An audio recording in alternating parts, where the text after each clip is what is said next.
ഈ സ്കോപ്പ് എന്ന് പറയുന്ന വിഷയത്തിൽ ഒരു കൺസിസ്റ്റൻസ് റിസർച്ചിനുള്ള സ്കോപ്പ് ഞാൻ കൊടുക്കണം. എനിക്ക് എന്തെങ്കിലും പറയാനുണ്ടോ? എന്നെ ആരെങ്കിലും അംഗീകരിക്കുന്നുണ്ടോ? കൂടെ ജീവിച്ചവർ പോലും അംഗീകരിക്കാത്ത ഞാൻ ഇപ്പം അങ്ങാർഗീയ വേദശാസ്ത്രം എന്ന് പറയുന്ന ഒരു ഏറുപടക്കെടുത്ത് തയ്യിൽ വെച്ചേക്കുന്നത്. അത് സ്വയം പൊട്ടിയപ്പോൾ ഞാൻ എത്തു.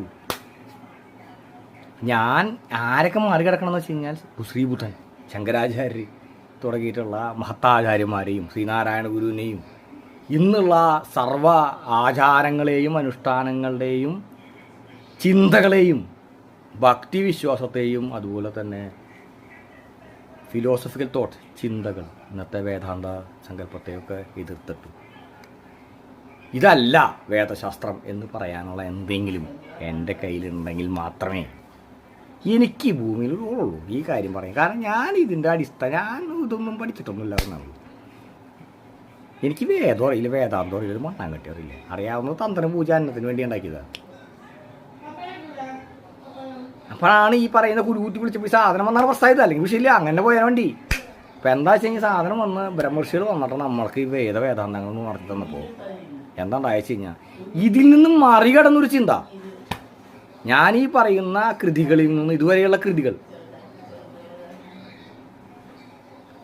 ഇതിൽ നിന്നും വ്യത്യസ്തമായിട്ട് എനിക്ക് എന്തെങ്കിലും പറയാണ്ടാവണമെങ്കിൽ മാത്രമാണ് ബുദ്ധൻ, ശങ്കരാചാര്യ തുടങ്ങിയിട്ടുള്ള മധ്യമാചാര്യന്മാരിനെ മറികടന്ന് എന്തെങ്കിലും എനിക്ക് കൊണ്ടുവരാനുണ്ടോ എന്നുള്ള ചോദ്യത്തിനുള്ള ഉത്തരം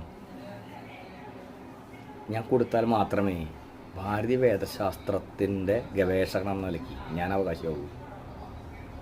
ഞാനൊരു സിവിൽ എഞ്ചിനീയറാണ്. ഒരു MQ എന്ന് പറഞ്ഞാൽ 1x1x1 ആണ്. ഒരു മില്ലി പറഞ്ഞൊരു MQ ആവില്ല. അത് ഒരു MQ ക്വാണ്ടിറ്റി ആണെങ്കിൽ 1.5 MQ ക്വാണ്ടിറ്റി വേണം ഇത് മിക്സിങ്. ഇത് അറിയുന്ന ആളാണ് ഒരു എഞ്ചിനീയർ. ഡ്രൈയും പറ്റും ക്വാണ്ടിറ്റി ഉണ്ട്, മറ്റേ വാട്ടറുണ്ട്. എന്തെങ്കിലും ഉണ്ടോ എൻ്റെ കയ്യിൽ? ഉണ്ട്. ഇതിനൊക്കെ മറികടക്കാനായിട്ട് ശങ്കരൻ, ബുദ്ധൻ, ശ്രീനാരായണ ഗുരു തുടങ്ങിയിട്ടുള്ള മധ്യമായി വിവേകാനന്ദനായിക്കോട്ടെ ആരായിക്കോട്ടെ എല്ലാവരെയും മറികടന്നുകൊണ്ട് എന്തെങ്കിലും പറയാനുണ്ടോ? ഉണ്ട്. ആദ്യം കൃഷ്ണ യജുർവേദം എന്ന് പറയുന്നതാണ് നമ്മുടെ പക്ഷം. രണ്ടാമത് പൂർവപക്ഷത്തിലെ ജൈമിനി പക്ഷമാണ്. വേദവ്യാസൻ്റെ ശിക്ഷന് വേദവ്യാസൻ നൽകിയിട്ടുള്ള അറിവാണ്. ഭക്തിയില്ല, യുക്തിയാണ്. ആദിദൈവികം ആദിഭൗതികം എന്ന വേദത്തിൻ്റെ അൾട്ടിമേറ്റായിട്ട് 2 മുഖങ്ങളാണ്, ശാസ്ത്രമുഖങ്ങളെയാണ് ഞാൻ ഇൻട്രൊഡ്യൂസ് ചെയ്യാൻ ആഗ്രഹിക്കുന്നത്. അങ്ങനൊരു മുഖം ഭാരതീയ വേദശാസ്ത്രത്തിനുണ്ടെന്ന് കാലം